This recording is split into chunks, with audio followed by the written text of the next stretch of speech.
O ministro Alexandre de Moraes cancelou os passaportes e bloqueou as contas bancárias dos jornalistas Paulo Figueiredo e Rodrigo Constantino. Moraes determinou ainda a suspensão da conta de Constantino no Patreon, site norte-americano de financiamento coletivo. Constantino também teve a conta no Twitter censurada por uma determinação judicial, e é com ele que nós vamos conversar agora, Rodrigo Constantino, que também é colunista aqui da Revista Oeste. Boa noite, Constantino, você me ouve bem? Boa noite, é um prazer participar desse programa com vocês.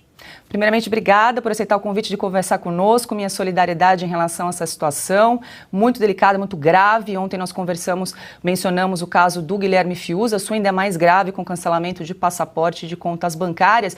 E eu começo perguntando para você se você foi notificado e teve acesso a essa decisão que censurou a sua conta no Twitter, cancelou o passaporte, bloqueou contas bancárias. Paula, a coisa é tão esdrúxula, né? Eu estou sendo tratado como um bandido perigoso, né? Que tudo corre em sigilo. Então, segundo recomendação do meu advogado, que também não consegue acesso aos autos na íntegra, né? Eu não posso entrar em detalhes. O que eu posso dizer é o seguinte: eu vi muita coisa que saiu na imprensa, inclusive a própria Revista Oeste trouxe à tona, né, essas informações, e eu posso confirmar que o meu passaporte foi cancelado, que as minhas contas bancárias, inclusive na pessoa jurídica, estão congeladas. Eu descobri isso, aliás, tentando fazer uma remessa, por coincidência, era o dia da minha remessa, eu não podia nem antever isso, eu tinha pago dividendos no dia anterior e não consegui fazer minha remessa, sendo que eu moro nos Estados Unidos, como todo mundo sabe. Então, a tentativa de me tratar como um marginal perigoso, de me asfixiar financeiramente e de me calar, me intimidar, ela está evidente. Minhas contas todas estão suspensas nas redes sociais, para brasileiros que não usam VPN, eles não têm acesso ao que eu penso, ao que eu escrevo, publico. É realmente uma coisa impressionante, ainda mais quando a gente lembra, Paula, que o Lula, quando era um preso condenado, né, antes de malabarismos supremos e tudo, ele tinha a conta ativa no Twitter dele. Ele tinha. Né, o Lula preso e condenado. Então, o que eu queria chamar a atenção para todo mundo que está acompanhando aqui o Oeste Sem Filtro é que as punições impostas a mim, sem nenhuma transparência, clareza, devido ao processo legal, nada, elas já são piores do que os crimes previstos pelas acusações esdrúxulas. Podemos falar disso à frente. Mas eu já estou sendo punido em demasia, mais do que eu seria se eu fosse condenado pelos crimes dos quais eles tentam me acusar. Pergunta agora é de Guilherme Fiuza. Boa noite, Rodrigo Constantino. Prazer tê-lo aqui na bancada da Oeste, que é a sua casa também. Volte sempre. Pergunta simples. Você disse que o seu advogado não teve acesso à íntegra, né, do processo, mas estou imaginando que teve acesso a um resumo. O que está dito lá?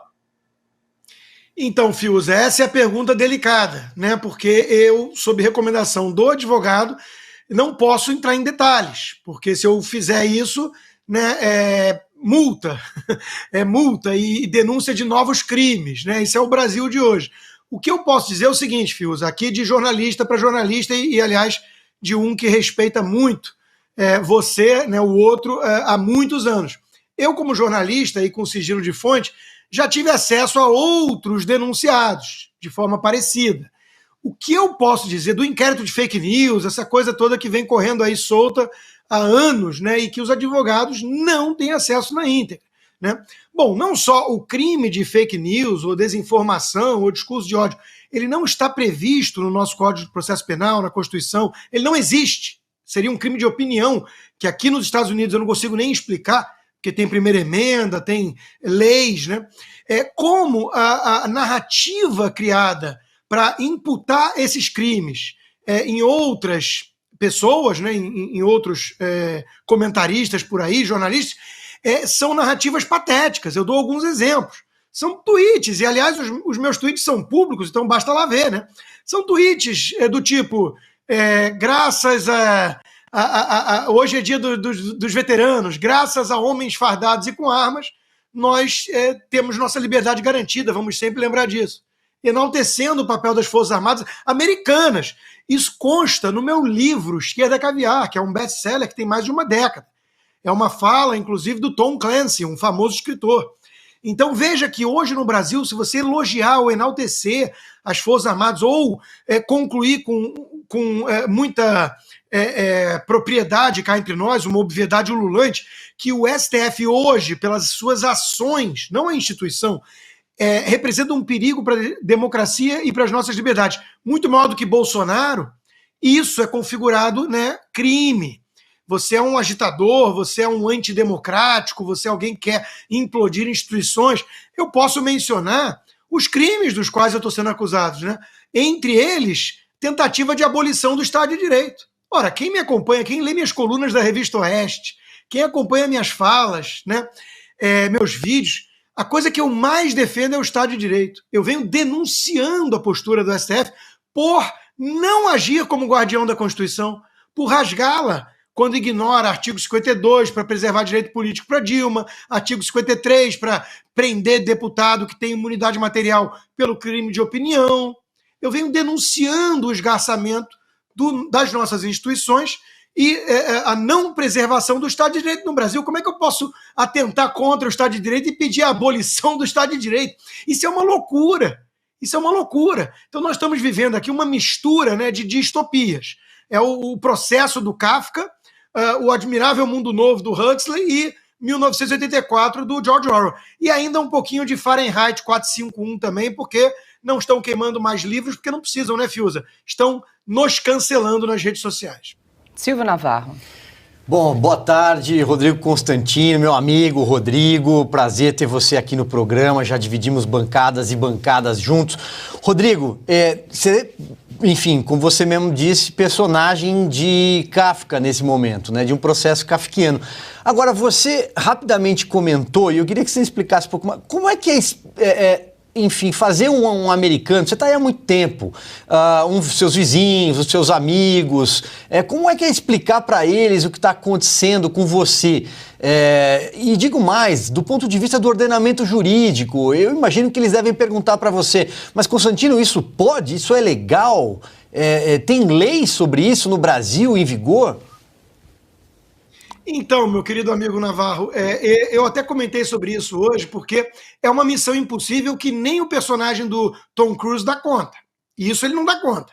Porque, veja, eu preciso explicar que no Brasil não existe nada parecido com a primeira emenda, que garante a liberdade de expressão.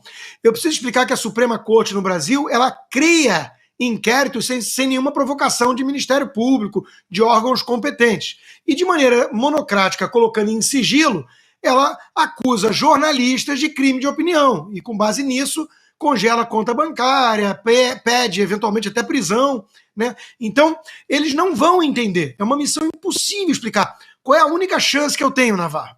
É falar para eles o seguinte, tá, agora esquece que isso se trataria de um país sério, tipo os Estados Unidos, e vamos falar o seguinte, Cuba, estamos em China, agora estamos na China, ou na Venezuela. Agora você entendeu? Aí ele vai coçar a cabeça e falar, entendi, então você está falando de uma ditadura. Só que o Brasil já é isso, aí eu preciso concordar com a conclusão inapelável deles, né? Então, assim, a situação é essa, é esdrúxula, é de surrealismo. Agora, isso traz algumas vantagens. Você mesmo colocou que eu estou aqui há muito tempo. Graças a Deus, e a minha iniciativa, nesse momento eu fui muito criticado por alguns ali que usavam o famoso argumento geográfico, eu não posso ser um patriota ou denunciar o abuso de poder supremo por não morar no Brasil. Graças ao fato de eu ser residente permanente, ter dupla cidadania, eu estou protegido. Os tentáculos pegajosos do Alexandre de Moraes e do STF, eles chegam longe. Eles congelam minha conta bancária, eles pediram até o cancelamento do meu Patreon, que é uma forma que eu encontrei de me sustentar. É um canal direto ali de quem me apoia, de quem quer ter acesso a conteúdos exclusivos e tudo. Ele pediu o cancelamento do meu Patreon. Então, ele está tentando me asfixiar de todas as formas para eu não poder sobreviver do meu trabalho, né? Mas o fato de eu estar aqui e ser residente, ter dupla cidadania, tudo isso me protege. Então, deportado eu não vou ser, já adianto aí aqueles esperançosos, né, e invejosos esquerdistas e alguns pseudo-liberais estão torcendo por isso. Isso não vai acontecer. Exatamente por isso, Silvio. Porque aqui tem lei. Porque aqui é um país sério. porque eles não vão reconhecer essas denúncias de um crime inexistente, só por isso. Pergunta agora de Ana Paula Henkel. Constantino, que bom você aqui com a gente, no Sem Filtro, na nossa casa também, né, na revista Oeste. E eu sei muito bem como é difícil explicar o que está acontecendo com você, com o Paulo, com o Conrado, com o Fiuza. Complicado demais explicar tudo isso aqui, ainda mais vindo da Corte Suprema no Brasil, aquela que deveria ser a última instância da proteção à nossa Constituição. E a minha pergunta é a seguinte: batemos já com a cabeça no teto jurídico no Brasil, não tem mais a quem recorrer. Você pretende, de alguma forma, entrar com algum recurso, alguma ação em alguma corte internacional?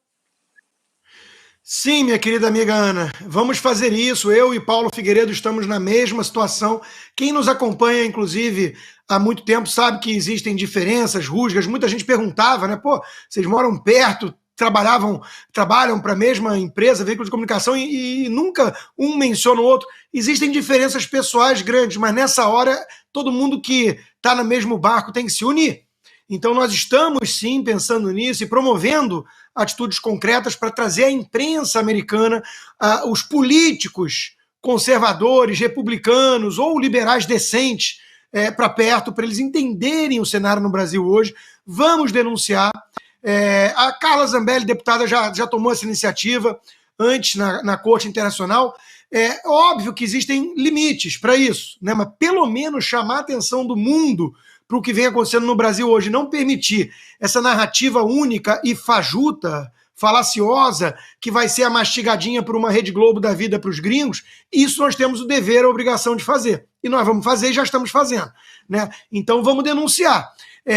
Outro aspecto interessante disso, Ana, é que quando você confronta a situação desses jornalistas e até parlamentares no Brasil com as leis americanas, né, aí, como eu já disse antes, fica impossível negar aquela realidade que nós já sabemos aqui. O Brasil é uma ditadura hoje. O Brasil vive sob uma ditadura. Então essa coisa de esgotar a possibilidade de recurso no Brasil, ela é muito importante de ficar clara para todo mundo. Porque eu vejo alguns ainda dos nossos pares, né, em outros veículos, tudo, fazendo cara de paisagem, estilo assim, Rodrigo Pacheco, né, para falar, não, eu realmente acho essa medida excessiva, inadequada, e temos que usar os instrumentos cabíveis para recorrer, como se isso fosse possível. Como se eu pudesse bater na porta do STF e falar, senhor Alexandre de Moraes, o senhor, será que podia rever aqui o que o senhor fez contra mim porque não tem respaldo na lei? Ele já fez sabendo disso. Ele quer me intimidar, ele quer me calar, ele quer me asfixiar financeiramente. Ele está conseguindo.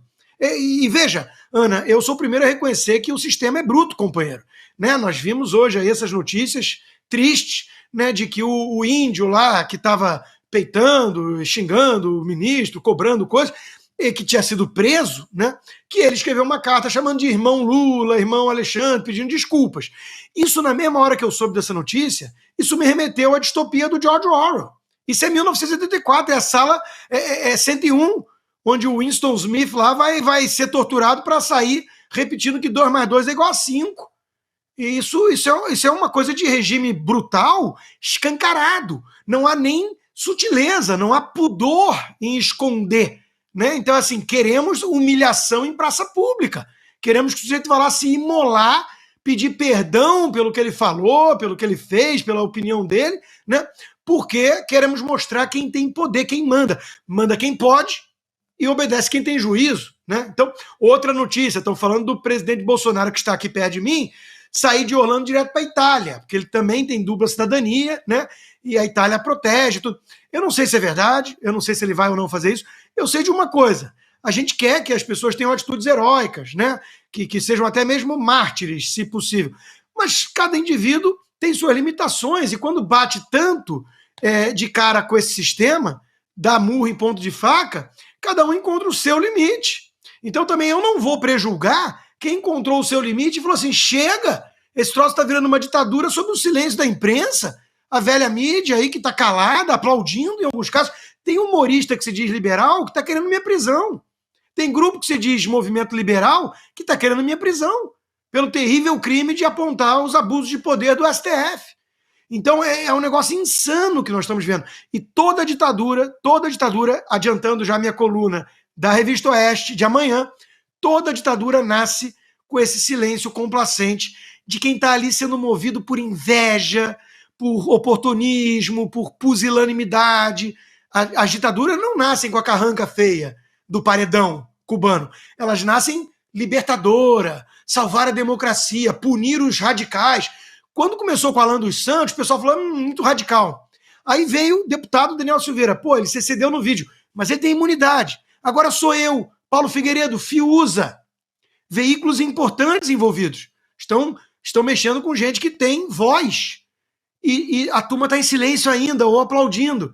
Até a hora que chegar neles, né? Aí vai ser tarde demais. Antes de passar para o Augusto, quero agradecer nossa audiência. Mais de 95 mil pessoas nos acompanham ao vivo no canal da Revista Oeste no YouTube. Diga lá, Augusto. Bom, meu amigo Constantino, nem preciso dizer que todos aqui estamos solidários com você. Você está em casa, né? Você é da Revista Oeste. Eu queria sublinhar o que você acabou de dizer agora. Queria saber o seguinte, algum jornalista se solidarizou com você, você não precisa nem dar o nome se isso aconteceu, particularmente, mandando recados por terceiros, você recebeu algum tipo de apoio de um jornalista ligado ao consórcio da imprensa? Mestre Augusto, é um prazer falar com você aqui. Não. Eu fui procurado, por exemplo, por uma repórter da Folha de São Paulo, querendo contato meu, minha opinião sobre isso tudo, minha constatação do conteúdo, ou falar com o meu advogado, e o meu advogado virou e falou assim, nem perde o tempo, porque essa turma distorce tudo, você vai lá falar, depois eles vão pintar como se você fosse um bolsonarista, que é um reducionismo ridículo. Eu que estou há mais de 2 décadas nessa batalha pela liberdade, pelo liberalismo, pelos valores, né? Vão te chamar ou insinuar que você é golpista, que você provocou isso. Então, nem perde seu tempo. Nenhum deles, mestre Augusto, me procurou, nenhum, e alguns deram chamada estilo Brasil 247, Revista Fórum, quer dizer, dando a entender exatamente isso. De alguma forma eu provoquei para estar nessa situação, como se fosse preciso isso para ser alvo desse regime de hoje que temos no Brasil. Eu uso isso como gancho, Augusto, para falar da situação do próprio presidente, que eu acabei de mencionar aqui, que talvez, segundo uma revista aí, nem volte para o Brasil, né? A gente pode comentar um pouquinho da conversa do bate-papo, né? Eu acho que travaram todos os nossos comentaristas. Será? Estamos Seguimos aqui no estúdio, Paula. Firmes e fortes. Olha, veja, tem um detalhe que eu queria chamar a atenção, enquanto a gente restabelece essa conexão, em relação a esse final da fala do Rodrigo Constantino. Porque ele disse o seguinte, que apenas um jornalista, ou uma jornalista, não me recordo agora, do jornal Folha de São Paulo, o procurou para saber se ele queria comentar essa decisão, ou enfim, o que ele está passando, né? Processo kafkiano, ele está sendo, teve passaporte cancelado, contas bancárias bloqueadas, ou praticamente não consegue trabalhar. É uma tentativa de sufocamento econômico, financeiro, como ele mesmo descreveu. E aí eu me pergunto, né? Quantos canais de televisão, jornais, não estão publicando manchetes? O bolsonarista Rodrigo Constantino, o bolsonarista Paulo Figueiredo, o bolsonarista Guilherme Fiuza, que também teve as redes sociais bloqueadas, e ele mesmo já trouxe aqui a informação para a gente de que o repórter do Globo não o procurou, não tentou ouvi-lo, né? No que antigamente, essas redações desses grandes jornais tinham como dever ouvir a pessoa de quem você está comentando, falando. Chamava-se Outro Lado. Isso também não existe mais em manual de redação nenhum, aparentemente. O que existe é chamar jornalista bolsonarista, jornalista mau. Eu acho que já passou da hora, Paula, talvez, da gente começar a dizer também o jornalista lulista fulano de tal. o jornalista petista ciclana de tal. Acho que a gente já pode começar a falar isso, não? Porque alguns conviveram aí nos últimos anos com a pecha do jornalista bolsonarista. E isso é mal, você é ruim, você está do lado errado da história. Então, agora vamos começar a chamá-los também de jornalistas lulistas e petistas. Mas uma coisa eu garanto, Paulo, se em algum momento tiver que fazer qualquer reportagem sobre eles, eu vou telefonar e vou querer ouvi-los antes de publicar qualquer coisa. Isso é dever, é regra, é manual do bom jornalismo, coisa que eles não estão praticando. Enquanto a gente tenta restabelecer conexão com o Rodrigo Constantino, voltou? Não, ainda não. Ana Paula. Não, voltaram o Rodrigo, a Ana Paula e o Fiuza. Fiuza, quer comentar um pouquinho dessa conversa, dessa situação grave e absurda? Exato, Paula. A situação é a seguinte, nós precisamos, eu acho, né, se o país quiser continuar sendo uma democracia, é preciso que haja uma reação, né? É preciso que... Nós entrevistamos ontem um desembargador aposentado aqui, com uma visão muito clara sobre as ilegalidades que estão sendo cometidas. Nós entrevistamos anteontem, se não me engano, um jurista importante, respeitado, num tom mais cauteloso, mas também falando sobre ilegalidade. E aí? Né? E aí? A gente vai compactuar com isso? A sociedade vai ficar, porque, como disse o Constantino e completou agora o Silvio Navarro, a imprensa acabou. A imprensa está fazendo uma outra coisa. A imprensa está fazendo uma manobra. Esse negócio de você apoiar a ilegalidade fingindo que é combater bolsonarismo, isso aí é malandragem. É malandragem, no pior sentido. Isso não tem nada a ver com democracia, com equilíbrio, etc.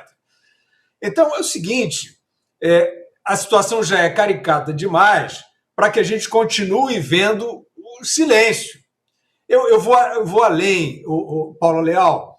Hoje, quem não se manifesta sobre essa caricatura autoritária, né, com o tirano às gargalhadas sobre suas próprias maldades, quem não se manifesta sobre isso é cúmplice disso.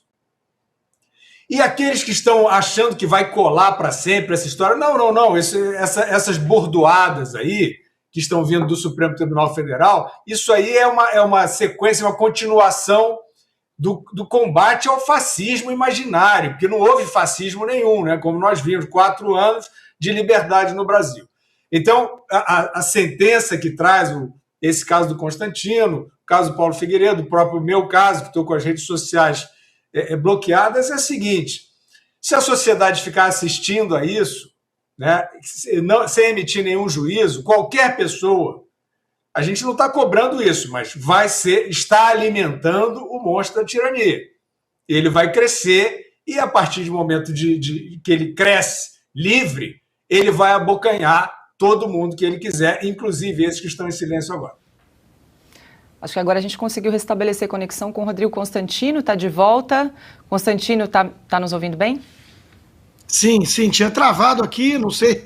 A turma já fica logo receosa, né, com esse estado de coisas. Será que derrubaram? Travou, não sei o que aconteceu. Mas fique à vontade, se você quiser concluir, você estava respondendo a pergunta do Augusto a respeito imprensa, do... então. Exatamente. Sim, eu fiz um paralelo com o caso, não sei até onde vocês ouviram, com o caso do presidente. O meu ponto ali era só um. Não é preciso ter cometido crime para ser preso no Brasil hoje. Aliás, é muito pelo contrário. Né? Se você é um corrupto famoso, tem chance de você chegar à presidência. Ou muitos ministérios, né? Se você é um traficante, você consegue, mole, um habeas corpus supremo. Agora, se você é cidadão honesto, patriota, que defende o Estado de Direito, que é contra processos eleitorais opacos, aí você é tratado como criminoso. Então, essa discussão que alguns adotam na imprensa, se o presidente vai ser ou não preso, se ele tem que ver se ele cometeu algum crime, isso é de uma ingenuidade. É como se a gente estivesse ainda num país sério, com leis. O presidente não precisa ter cometido nenhum crime para ser preso. Isso tem que ficar muito claro. Maravilha, ainda dá tempo de fazer mais uma pergunta. Ana Paula Henkel, diga lá. Bom, na verdade, só jogar para o Constantino mais uma vez, né, essa história de bolsonarista. Bom, primeiro que nós, de alguma forma, morando nos Estados Unidos, nós meio que cantamos essa pedra que chegaria no Brasil essa perseguição, porque foi a mesma coisa aqui nos Estados Unidos, o mesmo manual, praticamente as mesmas páginas, copiar e colar. Mas no sentido de ser bolsonarista, perseguido ou não, eu acho que não custa a gente lembrar aqui, Consta, do Marco Sintra, economista de Harvard, professor da FGV, afiliado à União Brasil, que foi vice da Soraya Tronic e que teve suas contas sociais no Twitter derrubadas. E aqui eu coloco as aspas que ele colocou no Instagram na época. Minha conta do Twitter acaba de ser retida no Brasil. Um cidadão de bem fazendo perguntas sobre dados oficiais. Estou muito triste e preocupado. Então, isso cai naquilo que você estava dizendo. Não é questão de ser bolsonarista ou não, é só questionar o sistema. Perfeito, Ana, perfeito. E ele fazia perguntas. Alguém que entende da coisa, né? É exatamente isso, Ana. Nós vimos com antecedência esse filme de horror em câmera lenta que se desenvolve no Brasil de hoje. Tanto é verdade que não só nós falamos isso em várias oportunidades, como eu fui muito cético no início com manifestações nas ruas, nos quartéis, apesar de respeitar toda a luta patriótica desse povo, né, e não chamá-los de golpistas, antidemocráticos, porque eu sabia que eles estavam em busca do 6 de janeiro lá no Brasil. Lá no Brasil, nós dois estamos aqui. Eles estavam loucos para aquela invasão do Capitólio para servir de pretexto para avançar com a ditadura e o expurgo da direita, dos trumpistas. E veja, reduzir alguém como Guilherme Fiuza a bolsonarista, fazer isso comigo já é ridículo. Quem não conhece minha obra, quem não conhece meus anos todos de luta em prol do liberalismo e minhas críticas várias ao presidente Bolsonaro ou ao governo dele. Mas fazer isso com o Fiuza, que é o cara menos tribal que eu conheço, é mais patético ainda. Então, o Marcos Sintra é um ótimo exemplo. Ninguém vai ser poupado, porque é uma ditadura com muito poder arbitrário que não vai medir esforços para se manter com esse poder todo. Então, ela vai ter que calar quem começa a ver excessos, a fazer críticas, a fazer perguntas. Então, nós vimos acontecer isso aqui. Eles vão ter que expurgar o Bolsonaro e qualquer um à direita. Só vai ter espaço para aquela, abre aspas, direita permitida, qual seja a esquerda social-democrata, os tucanos, a volta da estratégia das tesouras, o teatrinho chinfrim que a gente tinha com a hegemonia toda de esquerda da imprensa, da velha mídia. É isso que eles querem. Eles querem fingir que alguém como Reinaldo Azevedo faz oposição ao PT. Então é um negócio patético. A Vera Magalhães, que e eu dou nome aos bois, que o Augusto tinha perguntado se algum jornalista procurou, mas não precisava citar nome. Pô, se tivesse eu até dava, né? Não tem, mas eu dou nome desses que estão agindo para implantar essa ditadura no Brasil. A Miriam Leitão, Vera Magalhães, todos eles. Eles estão lá aplaudindo isso, achando que não vai se voltar um dia contra eles. Então é um negócio bizarro. Nós vimos acontecer nos Estados Unidos e nós estamos vendo acontecer no Brasil. Esse sistema muito poderoso, podre e carcomido, para salvar a democracia, está destruindo. E destruindo a democracia de dentro, né? Implodindo os pilares e esgaçando as instituições, instituindo censura, perseguição. Isso não vai acabar bem. Isso dura até aqueles que estão sendo tratados como escravos aguentarem passivamente, mas isso não é chamado para nada, isso é previsão, isso é análise. E eu tenho feito há algum tempo. Isso não pode acabar bem. Agora, 18h39, nós conversamos ao vivo com o jornalista Rodrigo Constantino, que teve as redes sociais censuradas, passaporte cancelado a mando do ministro Alexandre de Moraes. Mais de 104 mil pessoas nos acompanhando ao vivo no programa Oeste Sem Filtro. Constantino, muito obrigada pela sua participação aqui no programa. Como todos disseram, você é da casa, da Revista Oeste, colunista, muito nos orgulha. E as portas aqui do programa estão sempre abertas, volte sempre. É um prazer ter participado desse bate-papo com vocês. Sou muito orgulhoso e honrado de fazer parte desse timaço. Abraço e até a próxima.